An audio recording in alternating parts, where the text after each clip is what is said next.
Yo, what's going on, guys? Your Putty God is back with another Putty mod. You already know how it is.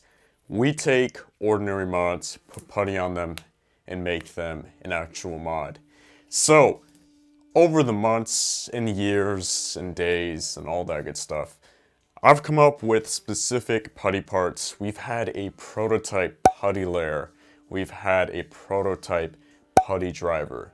We've had other types of Putty mods, and what came to my mind is that we needed a Putty frame, because if you guys didn't know, a frame is just another component of a Beyblade that we can slap Putty on and make it a mod. So your boy took this basic 3D printed frame. Now this was designed by Neo Sarkizo.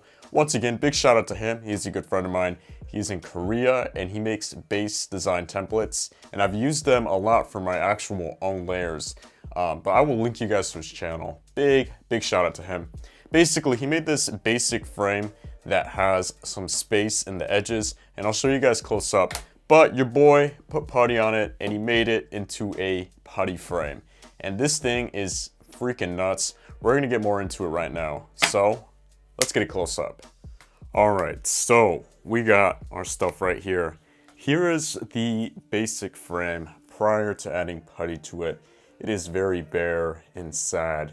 Very hollow. It's got all this space in it. And not only that, but it's pretty light. I'm going to weigh it in a little bit. But basically, your boy spent hours carving Putty with his own bare hands. And we ended up with this result. Now, this is the official Putty frame. As you could see from the original design, we stuffed it with Putty. It's like a double crust pizza or whatever, stuffed crust. Look at that. We got Putty in the edges, a full Putty edge. And then not only that, but we filled it in to the center. Check out these blank areas. These were holes in the original design, and we stuffed them with Putty. So after doing that, it came out to this really nice design. It is completely stuffed, and not only that, it is heavy. So I got my scale right here. We're gonna weigh it real quick. We're gonna do a comparison between the original frame. So the original frame weighs about 4.7 grams. That is actually pretty heavy for a frame already.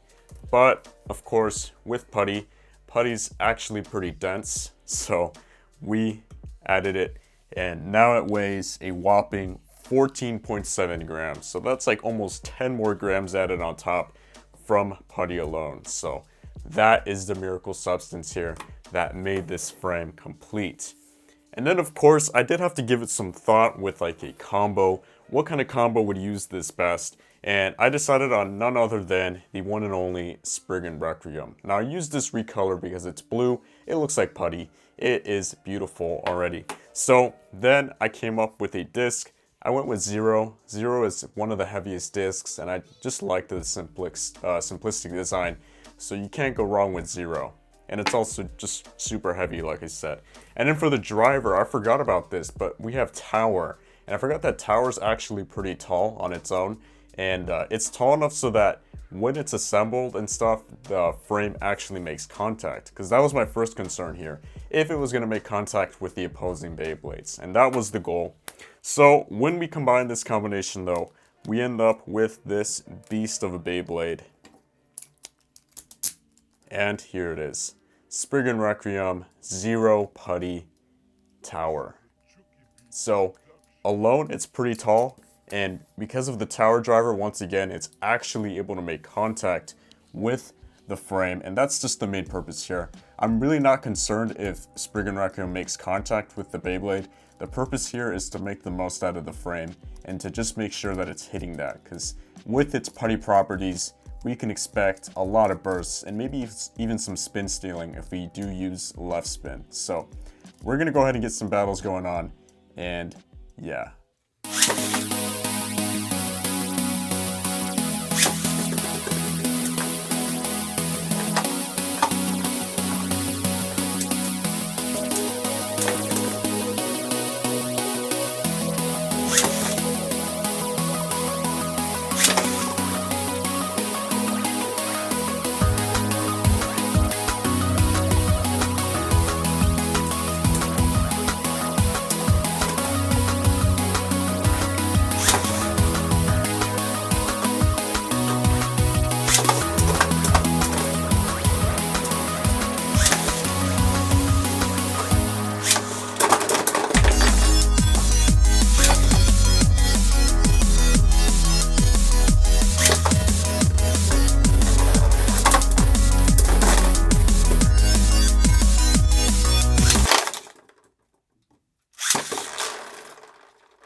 Alright, so here's what happened, guys. As I was getting the battles on, I noticed that the putty started flying off. And at first I was like, okay, no biggie, let me put more putty on it and replace it. But it kept happening, and if it wasn't one side, then it was the other side. So I kind of wanted to call this its special ability, but then it started getting messy and it got on the other Beyblades and it got all over my room. So I kind of have to call this a fail. And I really hate to, but that just gives you more ideas. I feel like having too much putty exposed is way too grippy for a frame. What I can do for this design is to make a extra wall and just fill in the inside, but then again, that would mean no putty contact. So I'm not sure. The other alternative would to just get rid of the outside putty and keep the inside and still keep it to be like really heavy. But either way, it's kind of a putty fail, sadly, but it was still entertaining to watch. Those battles were actually pretty cool until the putty started flying everywhere. But you guys, comment down below what you guys think. Was it a fail in your opinion? And if not, do you guys think this would be a cool ability, a flying putty ability? It explodes or it bursts with putty every time. Anyway, that's it for this mod. Hopefully you guys enjoyed it. I don't even know if I can call it a mod really, but it's whatever. Don't forget to like, comment, and subscribe. And until next time guys, see ya.